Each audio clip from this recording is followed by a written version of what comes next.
I don't know about you, but it's 2024 already, and I feel like I had a lot of time to think over the Christmas and New Year's period.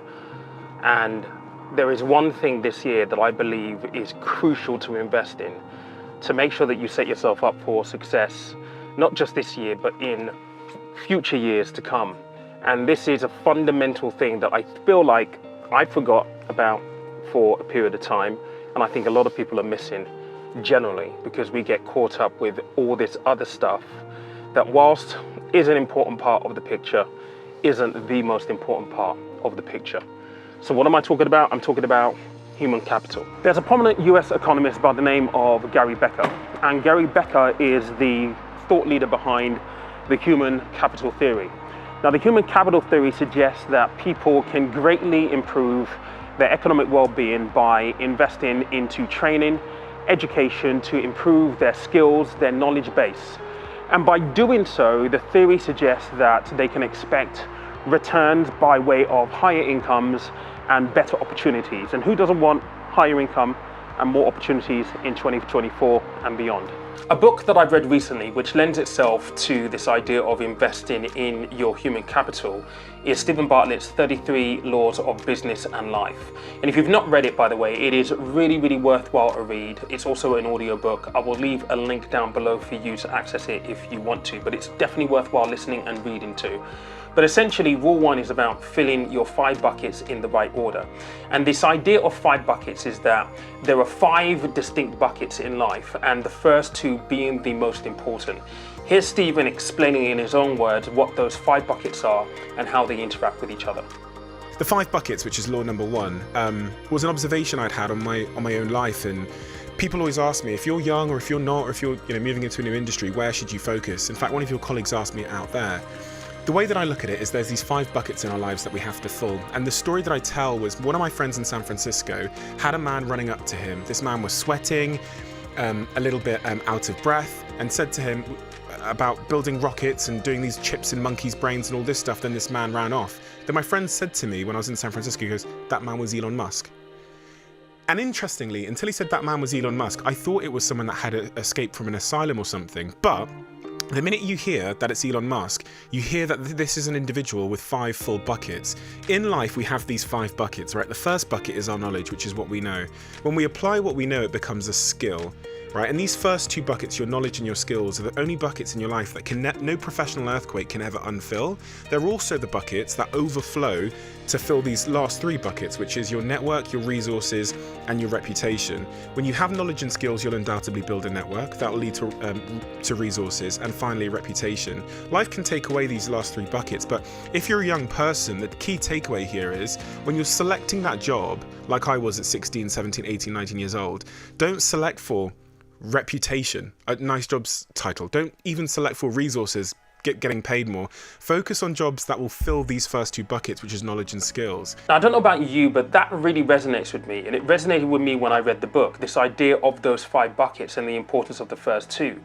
I think, though, as a society, it is very, very easy for us to focus on buckets 3, 4, and 5, our network, our resources, and our reputation, because to a certain extent, those are the things that give us social proof, but those are the things that are, I guess, the most short-lived and can be damaged, can be taken away from us. Whereas the first 2 are things that cannot be taken away from us. They will always be our core skills and knowledge to help us be successful in whatever career or business that we essentially choose for ourselves. And keeping at the forefront of our mind in 2024 and beyond, I believe, is really important. So I suppose the real question to ask here is, does our current level of knowledge base and do our current skill set set us up for the best chance of success in the future?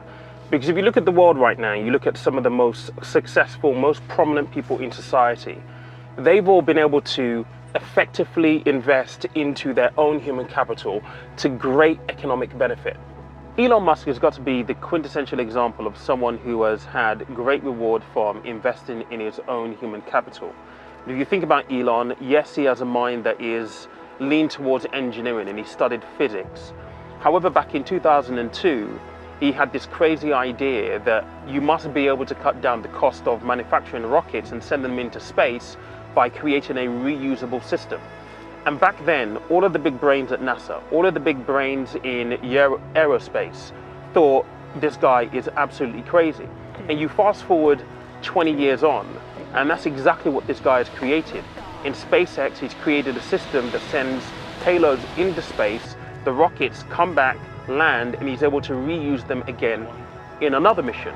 He has done the impossible, and he's done that by investing in his own skills, his knowledge base, to be able to bring this to fruition. And when you look at Elon in this way, you also have to look at his track record from PayPal, which is the first company that he saw that put him on the map, to everything that he's doing with his new companies like Neuralink, companies like The Boring Company. His hand in OpenAI, bringing AI to the forefront for many of us and these tools that we've been beneficiaries of. I think if we're able to take maybe just a small lesson from what he's been able to do in investing in human capital, I think we'll all be extremely happy with the progress that we could make ourselves. So what are the 4 ways you can invest in your human capital?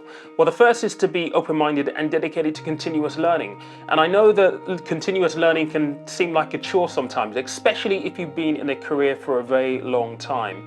You would have done a university degree maybe, for example, or you've done professional qualifications. You know how much hard work it took for you to get there.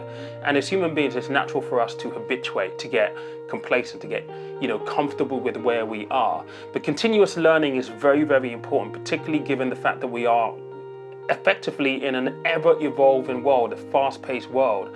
If we want to be successful in our career, we want to be successful in our business, we want to earn more money, have access to more opportunities, it's important for us to stay, sharp, to stay at the forefront of the cutting edge for our respective industries, for our respective careers. Another way that you can invest in your human capital is to think about skill diversification. Now, this doesn't have to be improving on your technical skills necessarily for your industry or your chosen endeavor. It could also be soft skills. Now, one of the things that I do know, and this is from experience, is that in business, and this is true whether you're working for a business or whether you're an entrepreneur, that versatility and being able to bring different things to the table for sure sets you apart from your competitors, from your rivals. And it helps with your marketability to say that you have X skill that you can bring to the table in certain scenarios, just to give you that little edge. And it's 1%ers that really make a huge difference. So think about how can you diversify your skill set. The third way you can invest in your human capital is by networking and building relationships. And this one is really, really important whether you're in a career or whether you're looking to build a business, you already have a successful business. This is crucial. Being connected to the right organizations, to your peer group, to leaders, to mentors is crucial for any success in any walk of life. People buy people at the end of the day. There is a saying that goes, your network is your net worth. And in that saying, it's very important to note that building relationships and networking is not just about receiving it, it's a two-way street. Yes, you might be able to pick up the phone and ask people to open doors for you, but who can you do the same for? Through my career, I still have people who are a great source of business for me, but I also refer business to them. It's a two-way street. And being connected gives you longevity. It opens the doors to future opportunities as well. And the fourth and the final way you can invest in your human capital is to prioritize your physical, emotional, and mental well-being. This idea of human capital isn't just about skills and knowledge. Yes, that's very, very important. But really what we're talking about here is investing in ourselves, us as people. And your physical, emotional, and mental well-being is extremely important. There is a lot of attention on physical well-being right now. I think that emotional and mental well-being, they are on the radar, but they're not as looked after as perhaps I would like. And if I share my own story, this last year went through therapy because I had a lot of baggage that I was carrying from when I was a child, from being fostered and being homeless and not really having that family unit. I've had to go through therapy to cope with that. And it's put me in a better state of mind mentally to know that, a lot of this stuff really wasn't my fault. And I definitely saw the world in a certain way that wasn't helpful and definitely isn't helpful to my future prospects. And that isn't to say that you're always going to be able to fix it, but it definitely gives you a way to manage it. So investing my time, investing my money to making sure that I could make sense of all of that stuff has definitely made me see the world in a different light. It's definitely made me, I think, a better person and a nicer person to be around, and it's definitely given me a little bit more clarity over what I want in the future.